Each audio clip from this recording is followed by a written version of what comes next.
What is up, fight fans? We are back for another episode of The Real and the Rare. I'm your host, as always, Steven Rychel.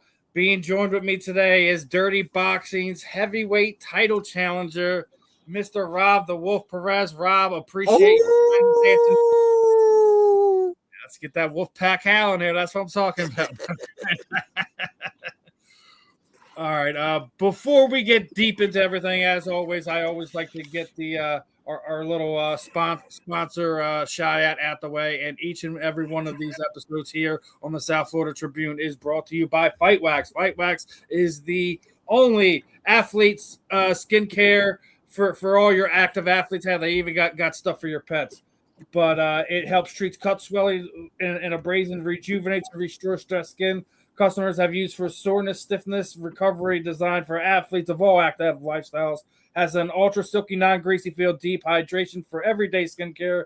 Helps fight dry skins. Customer has used for eczema, psoriasis, and other skin disorders. They got the Fight Wax soap coming out, and again, like I said, they have the stuff for the pet. So, guys, when you're heading out to the checkout, make sure you use that code South 15FW when placing your orders. Now that's out of the way. We got the title challenger here with us today. And again, as I told you right before we got on, I really appreciate the time, my friend. I know we're getting down to the last few weeks here, the last little bit of training. 19 days.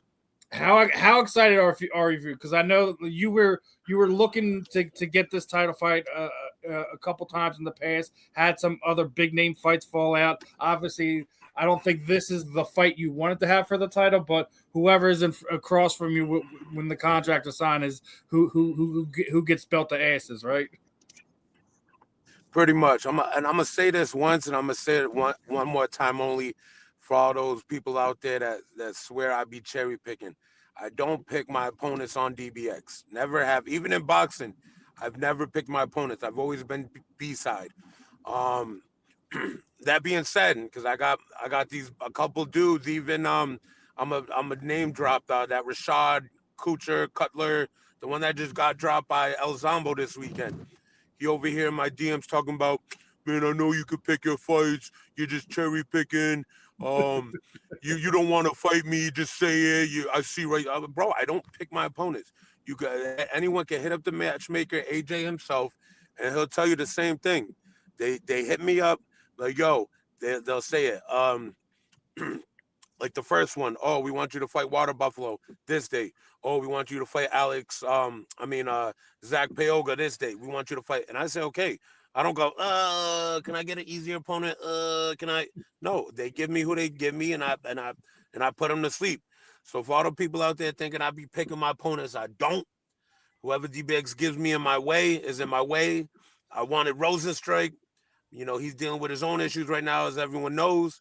So this is what they gave me.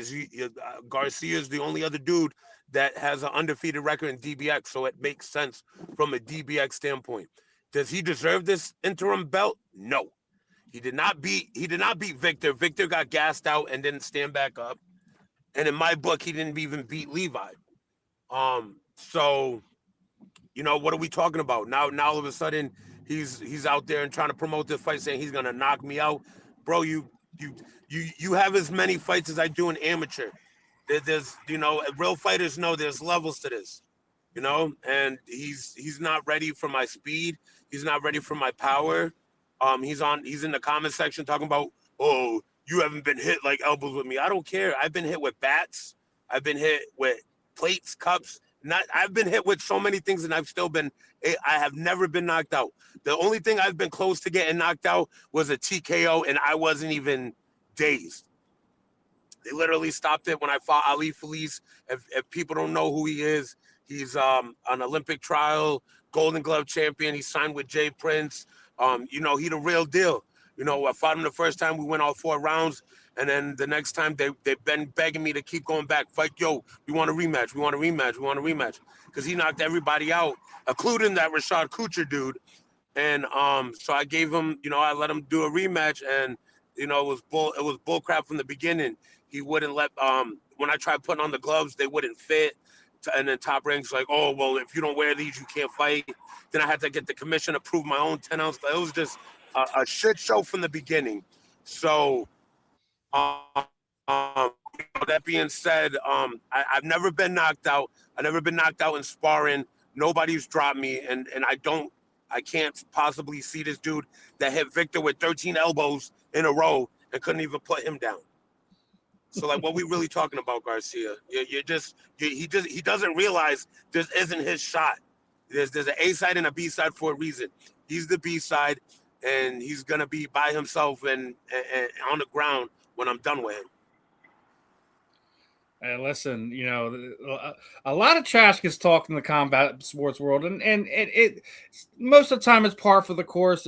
Every once in a while, you have some guys talking some out of pocket stuff and things of that nature. But I don't think the overall confidence most of your combat sports athletes are to be viewed as talking shit. It's talking truth at the end of the day, right?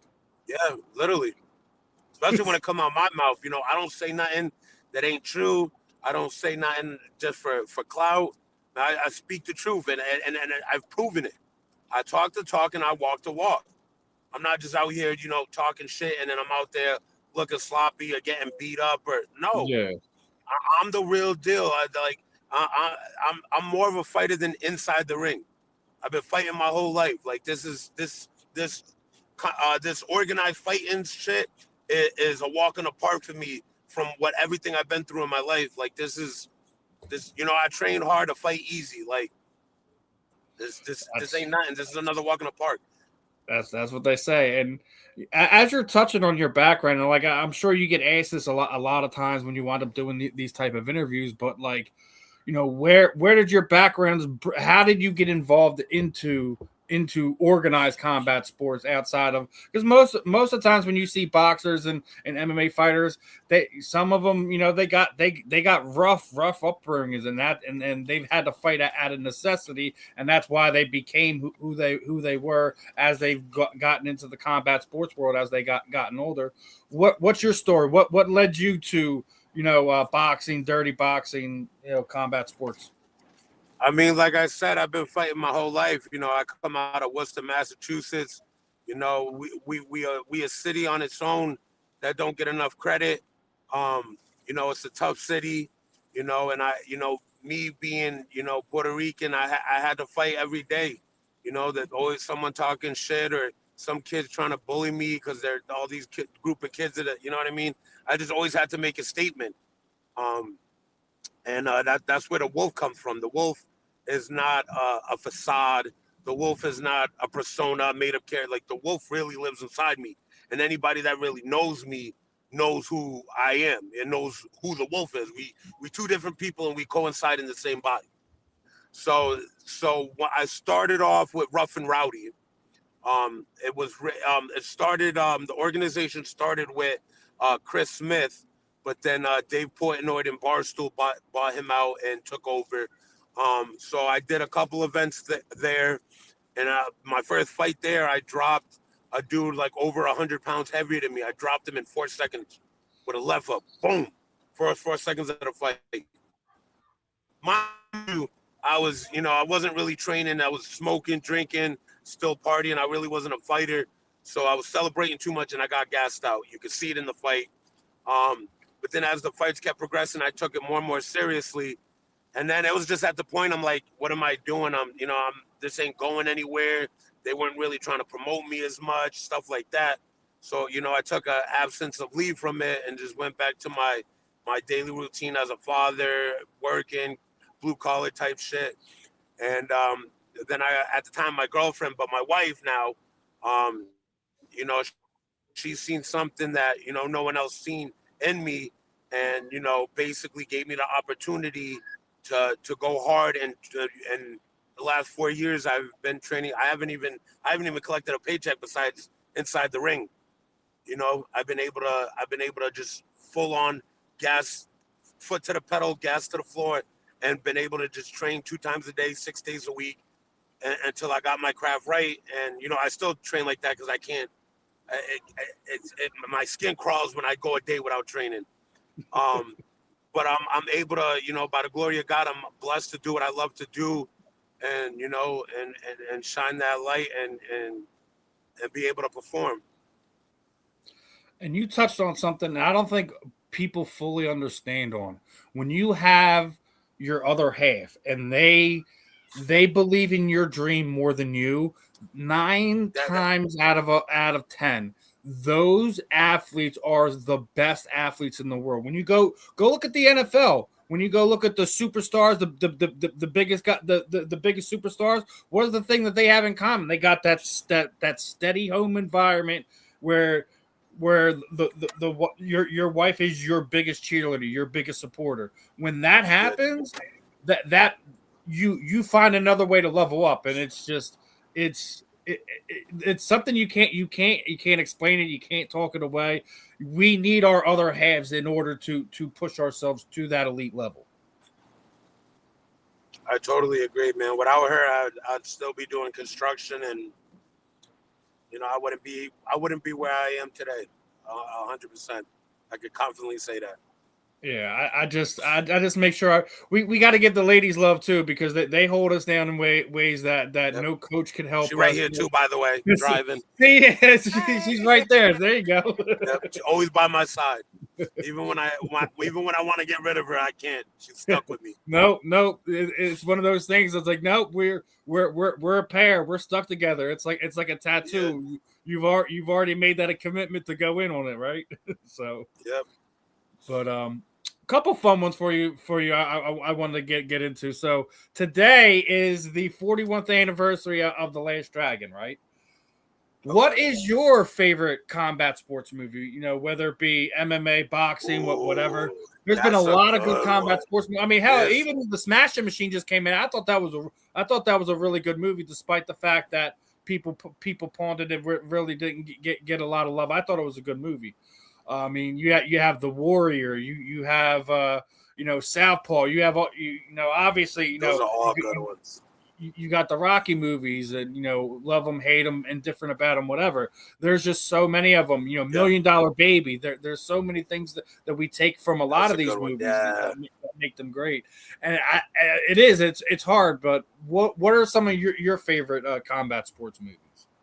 I would definitely. I got a couple. I would definitely have to say. I believe it's Fighter, the one they talk with Mark Wahlberg, with Mickey Ward. Yep. I know what you're talking about. Love that because I'm from Massachusetts, so that's got to be my first one. That's my favorite part of the movie is when what's called the girlfriend fought like the whole family. Oh yeah, when she came outside and just started punching the sisters. Yeah. I definitely, but one that really resonates, I would have to say Cinderella Story. Cinderella Man. Yeah. Oh yeah, Cinderella Man. My bad. Yeah, Cinderella Man. Because he, all odds were against him. Everybody thought he was done and washed up, and man, he still came back with all that shit that was going on with the Great Depression, and man, that's what a lot of people don't see when it comes to behind the scenes of the fight. They just see the walkouts, the interviews. They don't see what we really deal with on an everyday basis, the struggles we have to deal with, the hardships we have to deal with, the pressure we put on our loved ones, because to be a real fighter, you have to be tapped. That's that's a trait that I don't care what anyone says. To be a great fighter, you have to have this switch, and you just have to be tapped where you just tapped.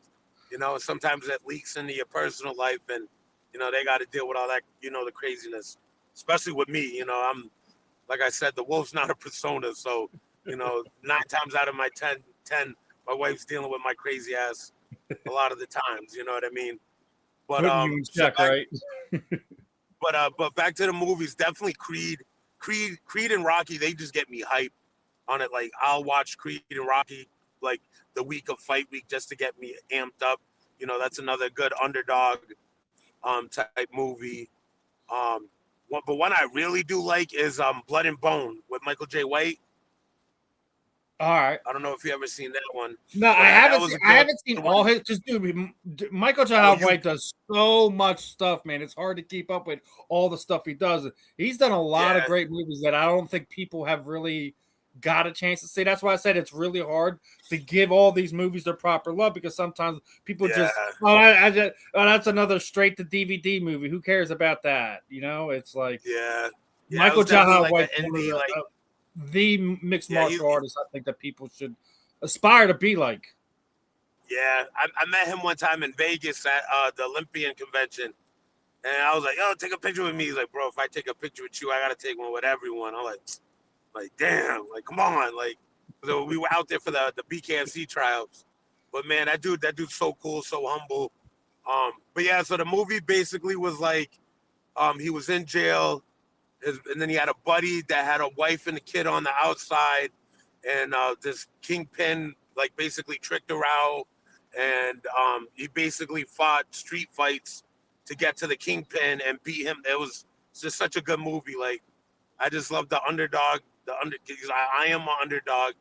A lot of people don't think I was able to get to where I am. I didn't believe I was able to get to where I am. And it only took me 4 years to get my shot. It would have happened last year, but everything's on God's time, not my time, and it's just the way it is. I just hope Rosenstrike is able to come back, because I need to put belt to ass to him. Just for the record, just to set the record straight that I don't duck nobody. I really did catch a hip injury, and but I wasn't even supposed to fight anymore. I was supposed to be. Doctors were talking about hip replacement surgery, but I was just too young of a candidate to get it done.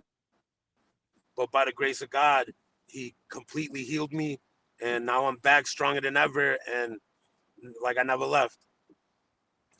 Yeah, it's rough when you're starting to have like medical issues and stuff like that hinder you're able to train and do this and do X, Y, and Z. So it's like the fact that you're back and you're getting ready to head to the peak of the mountain, man. It's a testament of the hard work that you've already put in, man. So it's like, dude, I'm really intrigued to see this one, just because Chris spoke so highly about you when we talked on. Me and him has had many conversations over the past few months, and just you're one of those names that he happens to mention, and it's I'm glad we finally got you on here to kind of catch up, we pick your brain a little bit. So, but it's one of these things, like you said, it's on God's time, man. You're so right about that. Like, because it's sometime like you think you're meant to do X, Y, and Z, and then God puts you in a place, man. He's like, you know what, you need to sit down for a minute. He definitely made me sit, man. I was sitting in the hospital for 2 different occasions for a month straight last year. So, and you just talked about like BKFC. Like, look at Pat Brady. Pat Brady completely tore his knee right before he made his BKFC debut. He wound up he was at PFL and he ran into John Jones and he was like, "I'm done." He's like, "Why are you done? What are you talking about? You done?" He's like, "Oh, my career's over." And John talked him up a little bit. He's like, "You're not done, dude. Go see this doctor, go do this, do that. You'll be back." And then he had that year and a half run in BKFC where, had some pretty big wins. He was able to retire, here in his hometown, after a big win over Bear Hill. So injuries ain't the end of everything. So regardless of what that, and we talk about doctors' diagnosis all the time. We were just talking about, crazy movies. What about Bleed for This, right? How many doctors told Vinny Panzienza after he broke his neck that he was never? I was just about to say that was another great movie. Another just good testimony on itself. Like, that dude, that neck he had screws in his head, man, and he was still training like that. Man, that to me right there, that makes me feel like such a pussy. When it comes, it really does. Like, and any other man don't feel that way. You're full of it, because not just that, like, dude, go through when that you found that like, he didn't take anesthesia shots. He was basically like, "Here, take this off. I'm done. I'm ready to train and go do X, Y, and Z." And and he did it. Shows you that the fire inside of you is sometimes stronger than anything else. And Yoel's another one. They need to make a movie on him. man, broke his neck and still went and competed in the Olympics, correct? Yeah. I don't know if it was the Olympics, but he went and competed and wrestled with a messed up neck and a fused neck, and is still doing it to this day. Like one punch could just completely paralyze him, and he's still just Kurt Angle. man. Even Kurt Angle, That dude's too. just yeah, him. He's another one. Went and He did a did the same thing, WWE yeah. for almost 10 years after the fact. Like, come on, man. Yeah, dude's it's just all it's all in the will. It's all in the heart, man. And you honestly put God first, because if I'm not mistaken, most of these men are God-fearing men. You know, and when you put God first, it shows. It's funny how that coincides too. When you look at combat sports, how many guys are believer in God, religious guys, God-fearing men. Especially lately. It's crazy. I'm like, just like, it's like, man, just somebody you know seeing, you know, leading the choir at church on Sundays, but Saturdays he's knocking skulls inside of a ring or a cage. And it's a good feeling. It's a great feeling, and I love to see it. I noticed I've been seeing it more and more. Like even on this last BKFC event, pretty sure everybody that won, you know, gave all glory to God. Man, little baby Hulk came out with a Bible, man. I thought that was the dopest thing ever, you know, because people could ridicule him so much, but you can't, especially in this, but also not just for that reason. Look at like where we are in this world, and it's like you're always going on. You're seeing all, you know, the overall thing is like we don't want to see God being pushed or this religion doing this, and we have to make room for that. Like it's not about that. It's you know, whoever like if an athlete, you know, it's their faith in God is what they believe got him there, then it's his faith in God is what got him there, and you should tell him to be quiet or not say this or not say that. Like I just sick of the political correctness when it comes to some of this stuff. And, you know, I'm not a big political person. I don't give a fuck if you're left, right, green, orange, blue, purple. Like, none of that stuff bothers me. But it bothers me when you try to tell somebody how they have to go about and do their thing. Right. So that's all I'm going to say on that part of it. But and we did lose a big member of the combat sports community, even though he was more probably known as an actor than anything. This past week, a lot of people. We lost Chuck Norris. People don't know that. Yeah, a lot of people. But here's the thing: when you look at it, because the reason why I pulled this one up out of all of them, this is all his professional combat sports records. He was in the karate tournaments. He was 65-5. His kickboxing record, he was 183-10-2. He was a professional middleweight karate champion from 68 to 74. Had the title for 6 consecutive years. All-American karate, named fighter of the year, founder of Jeet Kune Do, 10th degree black belt. I mean, the list goes on and on and on and on. And you know, obviously, we're all going to remember, you know, Chuck Norris for probably some type of movie, and that's fine. But like I just want to make sure that when we remember him, it's more than Walker, Texas Ranger, or you know when he did movies with Bruce Lee in the 70s. I want to make sure he's remembered for more than that. I mean, he became more remembered for memes in the last 10 years than he did for anything. But I mean, he all touched us in some way. How, you know, were you surprised when you heard that Chuck passed away? I mean, I wasn't surprised. I mean, he was definitely getting up there in age. It's not like he was like 30 or, you know what I mean? Yeah. He's still young. So, I mean, you know, everybody has their time, and everybody, you know, like they're on God's time. So, no, I wasn't really shocked. Was it sad? Yeah. It was funny though. Somebody made a meme and said, Chuck Norris decided to go to heaven. that one cracked me up. I also seen ones where like they gotta have him chasing the Grim Reaper, like he killed the Grim Reaper. That's what happened. Yeah. He's now the Grim Reaper. I'm like, oh, would y'all stop? Yeah. So, you know, everyone has their time, you know. Yeah. You know, there's 2 things in this world you can't escape, and it's taxes and death. You know, I agree with that. So, you know, we all have our time. You know, I'm just glad he had a legacy, he had a career.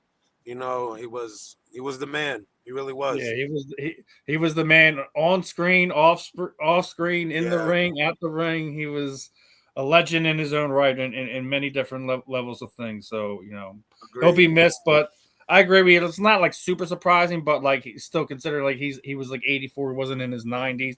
He was very, very active through most of his life. So it's probably the more thing of the surprising part. Like, he went in for a medical emergency and then he was gone the next day. It didn't make it like sound like he was in a dire situation. But I mean, when it's your time, it's your time, my friend. But some more fun stuff I kind of want to bring up. I usually talk to a lot of the athletes about this one.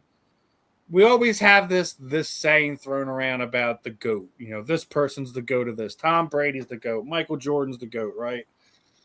I think the hardest way to kind of do that is in combat sports, just because there's so many different variables to it, different eras, different weight classes, the different sports, whether it's boxing, whether it's MMA, whether it's bare knuckle. You're in a completely new sport, so to speak, with what dirty boxing is, because it's a completely different rule set than what your traditional boxing is. So it's really hard to do this. So I always say I think the fairest way to do it is the Mount Rushmore way. Like, so if you were building your own, Rob's own Mount Rushmore of combat sports, could be, OGs, some of the newer era guys, whatever, who would be on Rob's Mount Rushmore of combat sports athletes?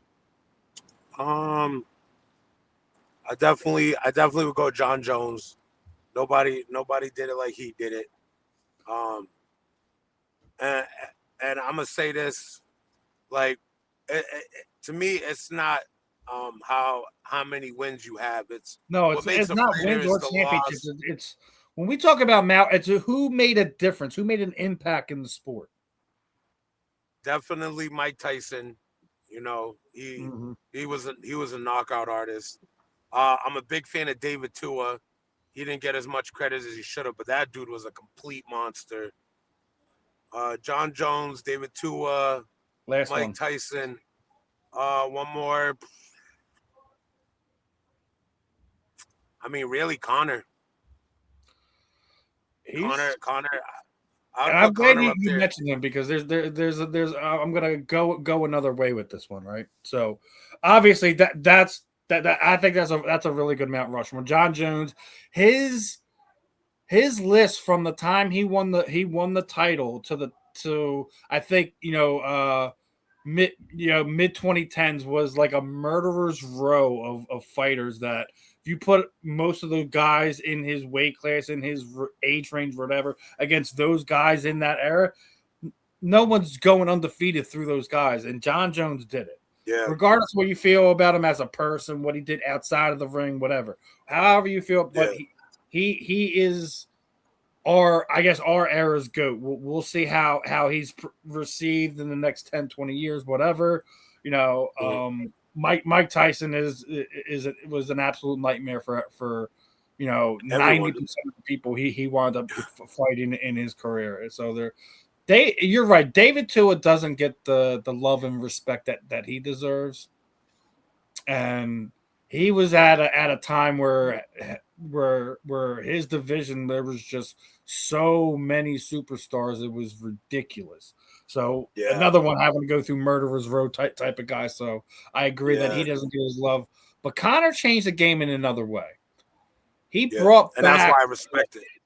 He brought not only did it wasn't just that he was talking trash, right? Or hyping up fights, however you want to call it, but he was also changing the game in so many different ways.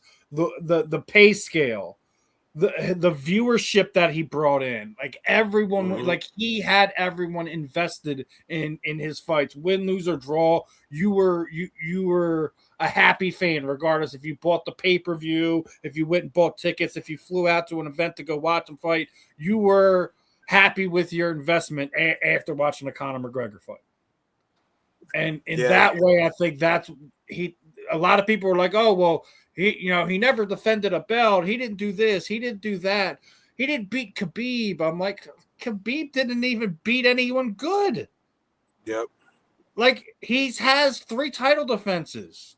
Everyone's talking like Khabib is like the greatest light heavyweight champion the UFC's ever seen. He retired before he could ever even get a chance to be dethroned. Mm-hmm. So it's one of these things where I can't give. A lot of people are like, why don't I can't put Khabib up there? Injuries and all that stuff prevented him from having major fights that he needed to have against top competition, and it's just how it works. I don't think that it takes anything away from him. He's not GOAT material. He's not Mount Rushmore material to me. Doesn't mean that he's not a Hall of Famer. Doesn't mean he wasn't a great fighter. It's just how I feel about Khabib, and I think that what we just discussed is why Conor's above that. Now, the other side of that is like a lot of people are still trashing this White House card. Everyone from Oh my God, I hate it. You got Bullah Muhammad basically says it feels like the Hunger Games. Obviously, Ronda Rousey, she's been on a UFC hate tour, and it's not. Everyone thought she was talking crap on Dana White, but she wasn't. She's talking crap about the current people running it and how they're going about it.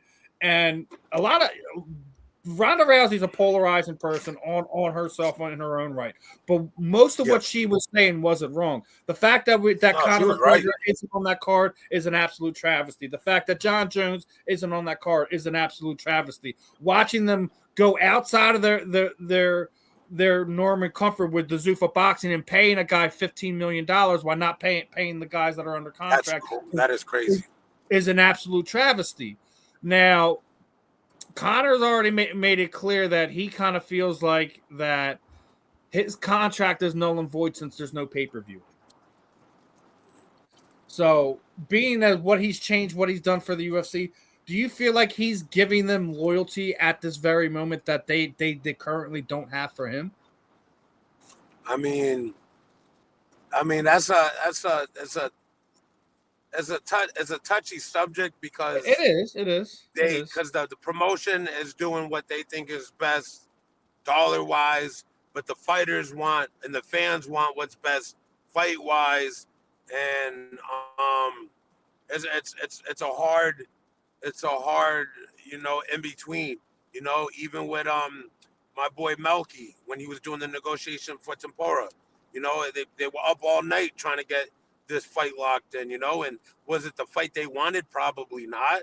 No, it's not. It's already been said it's not the fight they wanted, nor the one they were negotiating. Yeah. So it's too corporate, Honestly, the UFC has just gotten too. It started off about the fighters for the fighters, and then now it's just a corporate business, and they're just trying to push numbers and money. And that's why I said people say Ronda's polarizing, but she ain't wrong. She's completely right. I mean, I wouldn't say she's going about it the wrong way because she's speaking her mind, but she's spitting facts. She's not dissing anybody. She's not like, oh, fuck Dana White. He sucks. I don't like him. He slapped his wife. Whatever. You know what I mean? She's right. Especially with the whole who they just pay. What's his name? Who they give the 15 mil to? Conor Ben. Yeah. It makes zero sense. And Conor Ben's not even that good of a boxer to even get that much right off the rip, And what has he done for Zuffa or for Dana? You know what I mean? It's all ticket sales. It's all, because he's a polarized boxer and he can bring in money. You know what I mean? That's really what it comes down to. Because there's so many dudes and there's so many better matchups that can be put together that would make so much more sense for fight fans and everyone under the sun. But like I said, it's all about money now. It is all about money, and it's sad because the fact that we're looking at an MVP promotion that's going to have 3 fights that very well should have happened either on the White House card or even currently in any big UFC event that they should have this year. The fact that we're seeing Netflix have Ronda Rousey, Gina Carano, have Michael Perry and Nate Diaz, have a big fight with Francis Ngannou. The fact that it's going to be on Netflix and not under a UFC banner is a testament to the change in the combat sports landscape, whether you're talking MMA or whatever. I've been sitting there saying it for the last 3 years. I feel that bare knuckle has been kicking the UFC in the teeth as far as popularity goes, as far as growth goes, as far as connecting with their fan goes. And BKFC, I don't even think they've even scratched the surface of what they could be potentially as a promotion, because they're still a bunch of babies. Let's be honest. Yeah, still new, still. I mean, and I think even with what the promotion you're with, that Mike Perry's doing, what he's doing with Dirty Boxing, we're about to see what the 6th event. Mike is still just getting his feet wet, so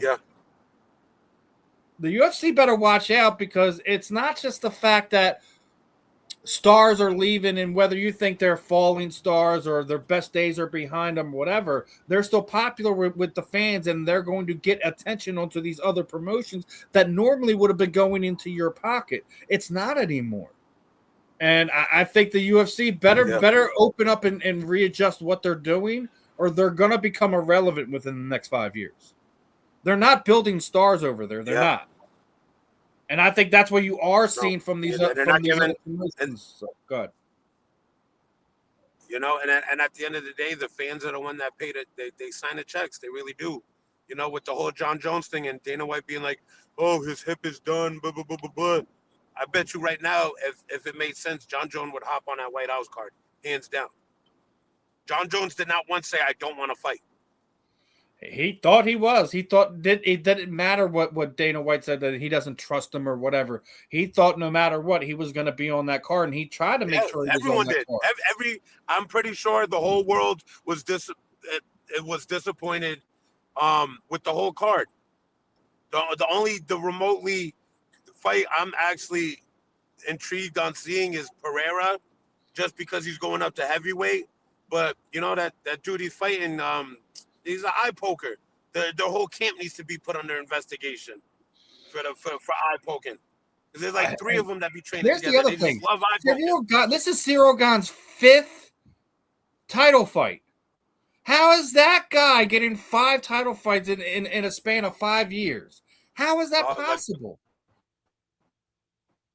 It's just another head-scratching moment where just you don't have the star power. Hell, you can even go back to, the Cain Velasquez days. If you go into that time, can you imagine Cyril Gane getting a title fight against some of the level of guys that were there? Fabricio Verdum, Alistair Overeem, Brock Lesnar, Cain Velasquez, Junior Dos Santos. Like, those guys would absolutely love to have a fight like that. And you're right. I don't like Cyril Gane's, I guess, his approach in parrying, because it does look a little pokey. Yeah, definitely. And everyone's like, "Oh, well, they can use it." You can't adjust that with the gloves of the guy's personal way. Like in MMA, it's very hard because you use your hands to grapple. So I get some aspects of it, but he's becoming like a serial guy that continually does this. Yeah, repeated offender. You can't defend it no more. You can't. And we're gonna have situations where we're gonna take some guy's eye out, and he's really gonna never be able to fight again.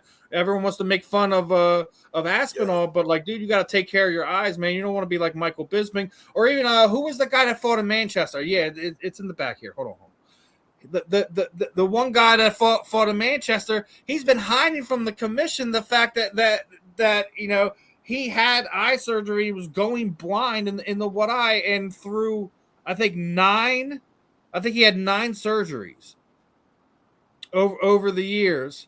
But after that fight in Manchester, he basically said he can't do it no more because it's affecting his performance at this point in time. Like, this is what, like, sometimes, like, someone around the fighter has to also protect them too. Like Michael Bisping fought more than a handful of fights with one eye, basically. We can't have fighters doing that, basically putting themselves in harm's way. And 9 times out of 10, they're doing this because they've been poked. So, gotta be better there. Definitely. One of the things I came across, we were talking about before we came on air about reality TV shows and combat sports. Did you see that the Feldman brothers are getting ready to do a reality TV shows coming in April? That Damon and Dave are going to have some type of reality TV show. Now, we haven't had a big one since The Ultimate Fighter kind of really make an impact on it. And I want to ask you this. Like, obviously, it's cool that Damon and Dave have a show, but what would you like to see combat sports-wise to a reality show to kind of help kind of build combat sports next upcoming stars, or even guys that have already been in there to kind of reaffirm their name in it? What type of reality show would you think it would take to kind of put that together?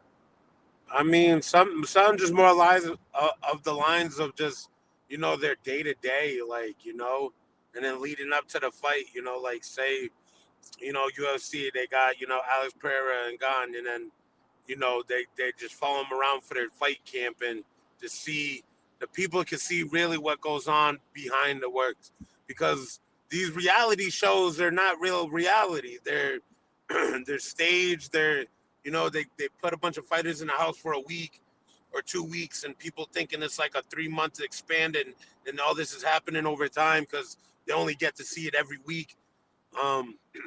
There's just so much production behind it and fabrication behind it that the reality doesn't become reality. It's just fabricated. I want to see what the next reality show in combat sports is that's going to make a real difference. That's not The Ultimate Fighter, Tough, anything like that. So hopefully our boy, our mutual friend gets that situation going that he's trying to go. Yeah. I don't want to get more into that. Definitely got to put me on that one. But definitely got to put the wolf on that one. I already think we're going to see more of you when it comes to what our good friend is going to be doing over there. So definitely, we're definitely going to be seeing more of you. Obviously, you want to get about 2 more questions in, and then we'll wrap this one up. As we're talking about ridiculousness in the combat sports world. Are you getting sick of Logan Paul and his nonsense, right? Because he's sitting there saying, "Oh my gosh, I was just watching him in a boxing match." He has two either former NFL players who had some type of boxing experience call him out. Then the WWE mysteriously calls him, says he can't have the fight. But what was he doing this weekend? Was he not playing flag football where he could have injured himself, right? He could have slipped and fallen. His knee up there, right? He's not a Logan Paul needs to stop. He's not a fighter. He's still riding off the coattail of Floyd Mayweather, and even him, he couldn't even knock out Floyd. As big as you are compared to Floyd, and the shots you did get to land, and you couldn't put him down, like, bro, no. Jake Paul is a different story, but Jake Paul needs to be put in his place too, because he's still he's one of those delusional fighters, and I guess breaking his jaw twice in 2 different places wasn't enough reality for him. So he need to come see the Wolf. And I definitely would love to put him in his place, especially how he's trying to exploit. Jake, I'll give Jake respect that he's finally fought like a legit boxer. I don't think anything is going to put that guy in his place, but he's been dodging a lot of guys over the year. We know Kenzie Morrison has been hunting him down for about 3 years. He ducked Hasim Rahman's son. He's ducked real fights, real fighters that he could have used. Whether we're talking nepotism or not, those guys have names and staying power inside the boxing world where those fights would have made sense. But I believe Jake Paul's team told Kenzie Morrison he doesn't have enough of a following for them to accept that fight. It's Tommy Morrison's son. What are you talking about? Right. Followers don't make a good fight. The fight makes the fight. It shouldn't matter if he's got 100,000 followers or 10,000 followers. It means absolutely nothing when it comes to getting in that ring. But the Paul brothers, they're athletes, but they're first off, Logan's not a boxer. He's 0-3 in boxing. Yeah. He's in my opinion, he's more of a WWE wrestler than he is a. He's an entertainer. They both are just entertainers. They need to go back to Disney Channel where they belong, and leave the fighting for the real fighters. Who ducked Hasim? Jake Paul ducked Hasim. He ducked Hasim, and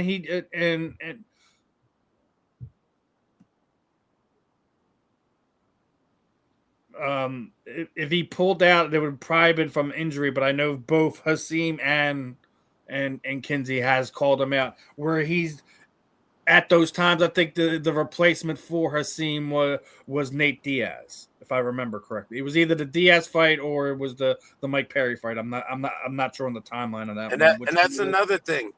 How are you trying to call yourself a boxer, but your beginning of your career is all MMA washed up fighters? You know My what I mean? thing, like the way I look at that, like, all right, I'll give him this. Like, no one cut their teeth in the amateurs against the level of competition that Jake did, but they were, in my opinion, they weren't real fights. In my opinion, that anything from the Cesar Chavez fight on is where I consider him being officially a pro fighter, right? Yeah. Now, I mean, dude, like he was fighting UFC welterweights when he's a 200-pound fighter, right? You're fighting guys that are naturally 170 pounds. You're fighting older guys, all that stuff. Like those are things that reason why Jake doesn't get the credit he deserves. He's the smartest thing he did was connect himself to Amanda Serrano. That was the smartest thing he did. And as a promoter, Jake Paul knows how to promote fights. It doesn't matter, but that you can't take that away from him. But to call him a ranked boxer or a high level boxer, I can't do that yet. No, and that's another reason why I have with Jake Paul, because I feel like he's exploiting my people, the Puerto Ricans, you know, to make a quick dollar. Yeah, as he put Amanda on, sure, but Amanda was on that path before she came across Jake. Exactly, and don't go to start living in Puerto Rico to evade to get leeway on your taxes and be like, oh, I'm like now you El Gallo. Like, get the fuck out of here, man. You're not, bro. Don't try. That'd be like me trying to say, I'm the next Conor McGregor and I'm repping Ireland, and you know what I mean. It just don't make sense. You make yourself look stupid, Jake Paul. You really do. Absolutely. Him being ranked 15 was BS. But remember, he was only ranked for a day before they removed him. They knew the mistake they made. Listen, I don't want to give Jake too much time, too much trouble. Regardless, you know, he is who he is at this point. The real people in the combat sports world knows exactly who he is. Not sitting there saying he's not a good dude with good intentions. He needs to do a couple more things before he gets the level of credit that he's talking like he deserves. Yeah. That's all I'm gonna say about that. The other part that I wanted to kind of talk about before we touch on your fighting and let you go again is this month is Brain Injury Awareness Month. Now it's one of the things that I'm gonna bring up, you know, all month until this month is over. I'm going to talk to whoever I talk to as far as combat sports athletes go. I'm going to ask them their thoughts on this. Talk to a bunch of different people. You athletes know where your limits are and stuff like this, and you know what you sign up for the most part when you are doing boxing, MMA, bare knuckle, whatever your combat sports poison is for you. But if you felt like there's something you think that could be done, should be done, isn't being done to kind of help prevent more of these kind of situations, the only thing I've ever come up with was hard sparring to kind of limit as much that as you can. Not to sit there saying do away with sparring, but hard sparring to kind of limit the potential of concussions, TBI situations, having brain injuries is no joke. It is something that is not going to escape the combat sports world. If you felt there's something that could be done, what are your thoughts, man? What would you change? What would you like to be implemented? You know, actually, we was talking about this with Big Boy about a fellow. Well, not I wouldn't say fellow, but a BKFC ex BKFC fighter. That just doesn't have the insanity anymore. There should be, like wellness checks or psych evaluations. If your brain's cooked, you shouldn't keep going. You know what I mean? Like look at for example, all the football players with CTE and their career ends and they're shooting their family up or they're, you know what I mean? or Junior offing Seau themselves tried out to of the kill blue. himself 3 different times before he killed himself. Yeah. Junior Seau drove his car off a gorge, tried to kill himself another time. And the third time, he was finally successful. But CTE is a real thing. Brain injuries is a real thing for our active athletes. And I just want to and you're just talking about wellness check things, like anything that kind of prevent the fighter from continuing to accrue more damage, but also just to make sure that they're in the right space to be continually competing. I think it has to be done. So you're sitting there saying wellness check. So what would you say? A 5 year, every 5 year have a psych eval. Is that something you would like to see? Or even less, or even after, before every fight, make it a requirement, just as a blood test or an eye test or a physical. You should see that they're mentally fit to fight. You know what I mean? If they can't remember the words that you just told them to memorize, that's a problem. There's something going on with their brain, and it's sad because CTE is a diagnosis that we don't even know until after they dissect the brain, and they're like, oh, look at his brain, it looked like Swiss cheese. So it's just something that they should put more investment into, or they should care. There should be more aftercare for fighters or retired fighters to have an out to make sure that they're okay, that they're still doing good, that they're because it doesn't just affect them. They got families still. They got people around them that suffer as well. It does, and a lot of correct things said. CTE, TBI, stuff like that. Those are things that you're not going to be able to have diagnosed or figure out till after the athlete is no longer with us. And football is the prime example of that. I don't want to see it kind of run through MMA, boxing, bare knuckle, whatever. I don't want to see us lose more athletes down that road just because there isn't any other type of checks that we can do to kind of make sure that these fighters aren't running themselves into the ground. And then these promotions are then, you're making blood money off their name. You're making blood money off their name, and that's, I don't think anyone wants that. And you even seen some precautions that BKFC puts in place on age, on consecutive losses and things of that nature. They're trying to make sure their hands are clean when it does come down time for some of these guys to have to do it. Like, listen, that they're doing what they need to do to make sure that it's not happening, that they're not making blood money. And I applaud them for that. I don't think that their current setup is 100% going to help them in that way. Maybe it helps Dave and some of the other guys behind the scenes, make them feel better that they're at least attempting to push this in a right direction. But I mean, no matter what we do, what we implemented, it's never going to be enough, because like we said, we don't know until whoever passes away, and if their family decides to even do do the proper procedures to see if they had it or didn't have it. So, but as far as the man we mentioned, I think I think there absolutely should be. Even the day he was let go, did you see the post he made with him and the shovel in his car? Yeah, man, that's I mean, that's not a normal reaction, and that somebody said asking him about it. Granted, all right, it was just a shovel, but your mindset to intent behind it, to do that and then record it and post it on social media, I think speaks volumes. Yeah.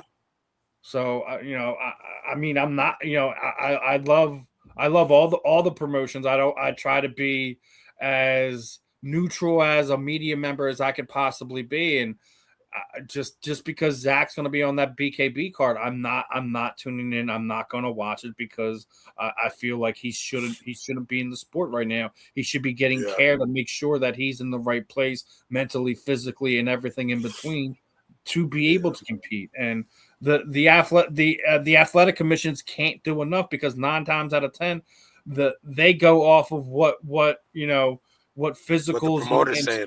stuff that they require, and it changes from state to state. So it's a rough situation. I hope that he isn't dealing with some type of traumatic brain injury, but we're not going to know that for years to come, unfortunately. So Yeah. um, wish him the best, but he needs to get out of combat sports at least for a little while. So and some of us are just quirky people as it is, anyways. Some of us are naturally just freaking nuts, but I don't think that's what we're seeing here.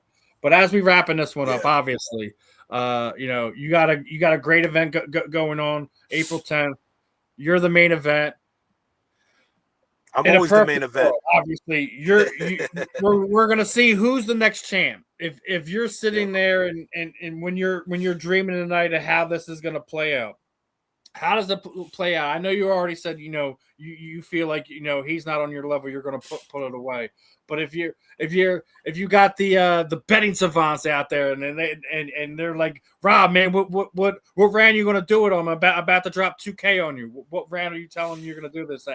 How does it all come about for you? I see this going past the first 3 rounds. I don't. He's never fought more than 3 rounds. And in the 3rd round with Levi, he was like chilling on the ropes, gassed out. So I hope his cardio is up there, but I'm used to taking fighters and drowning them in those later rounds. And he's I don't want to sit there and say I'm gonna knock him out. I'm not focused on the knockout. What I'm more focused on is showing the fans that the Wolf's back and putting on the best performance I can. So whether that he gets dropped in the 1st round, the 2nd round, 3rd round, 4th round, it happens. But I know when all rounds are said and done and that final bell rings, I will be crowned champ because like there is no DBX without the Wolf and there's no Wolf without DBX. I said it before and I'll say it again. Yeah, he's not on my level. I'm not underestimating the dude whatsoever. He does throw elbows, and elbows could get sticky and dangerous and slicey and all that shit. But I'm a different breed. I've taken the hardest hit from the best boxers outright, best heavyweights out right now, and I still walk him down. He doesn't have that power. He's a Muay Thai fighter. He doesn't put his weight in his feet. He's like half the time when he's throwing his back foot is in the air or he's on his tippy toes. He doesn't sit on his punches.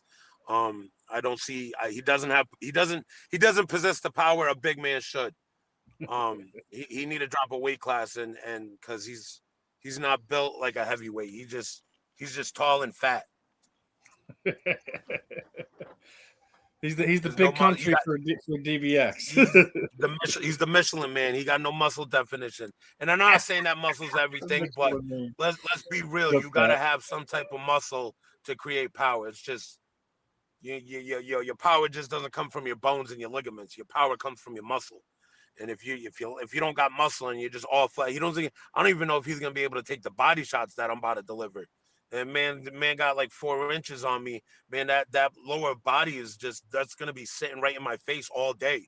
He got no abs that are gonna protect him or man, I'm gonna destroy him. He's gonna see. I'm done with all the talking. He's gonna come see April 10th. And he's going to regret it, just like all last 3 of my opponents have regretted it. And mind you, they were all in the UFC, and one of them was in the NFL. You know what I mean? And if they couldn't put me down, what makes you think you're coming off of 2 amateur fights and 1 pro fight and these 2 lame-ass DBX so-called wins, you want to say you undefeated? Bro, it's not the same. There's levels to this. And he's not ready. I know he's not ready. You can hear it in his voice. I don't know if you've seen his. I seen the video he put up yesterday. Yeah, I gotta be. I feel like I'm arguing with myself because he's not. He ain't. And I'm not saying everybody got to be all rah rah rah. I get some people are nonchalant and they're quiet, but you can hear it in his voice when he talks. He's not ready. I don't know who he's trying to fool, me or himself. Pretty sure himself, but. He's not ready for what I'm about to bring to him. I got so much pain, so much hurt, so much fury, so much willpower God on my side, and I'm gonna dominate him like I always do all my opponents. You know, it'd be one thing if, like I said, I'm talking shit and then I'm getting dropped or beat up. That's not the case. I'm speaking words of affirmation. I'm speaking my words into existence. It says in the Bible that your tongue is a powerful weapon, you know, and I don't use those words lightly, and I don't use those words just for entertainment. Like, I mean it when I say it. Said it when I fought Alex. I was gonna drop him in the first round. Wasn't saying that to look cool in front of the camera. I felt that shit deep inside. Listen, like I said when we started this one, sometimes it's necessary. It's part of the sport. Some guys ain't meant for it. Yep. After April 10th, I got to ask you this one just because it recently happened. DBX is now sanctioned here in the state of Pennsylvania. Yes, sir. I'd love to come out to Philly. I used to live in Philly. It's the city of brotherly love. When the DBX made the announcement, they were like, "Well, where should we go first?"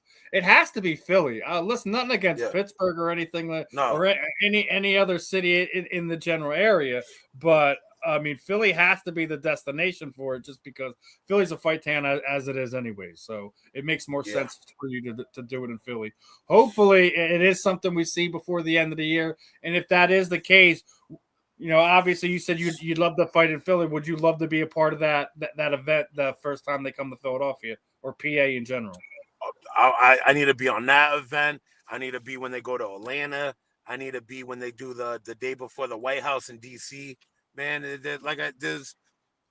I'm not tooting my own horn, but there's, the people speak, the people say it themselves, man. I get it all the time, bro. When you coming back? DBX ain't the same without you. I seen the last 3 events; they suck. Like, I'm just meant to be. I'm a DBX bred fighter, and that's just how it is. Like, nobody's doing what I'm doing in this combat sport right now, and I'm just gonna keep thriving off of it, keep eating. I don't fear. No man puts fear in me. I fear God. That's the only person that could ever put fear in my heart is God. Man, I've fought bigger dudes in the street. I fought dudes with weapons. Like, these dudes are nothing to me. Then I'm not scared of them. I'm scared for them of me more than you know what I mean? Yeah. I just love to fight. I really do. I love it. I'm just glad by the grace of God I'm able to do what I meant to do, and I found my purpose, and and I just love it. I really just love it. I love fighting. Sometimes it's just who we are, my friend. But as we wrap this one up, what I typically do is kind of throw the proverbial microphone over to you, Rob. Anyone you would like to thank, training partners, teammates, shoot out your social media sites, any sponsors you have, any parting shots for the listeners that are tuning in today. The time is yours, my friend. So make sure April 10th at the James L. King Center, baby. Wolf versus Mr. Michael Garcia is going down. You got to get your tickets if you're in the area. I promise you, this is a fight you don't want to miss. When they crown me that belt, it's going to be over. Ain't nobody taking that strap from me.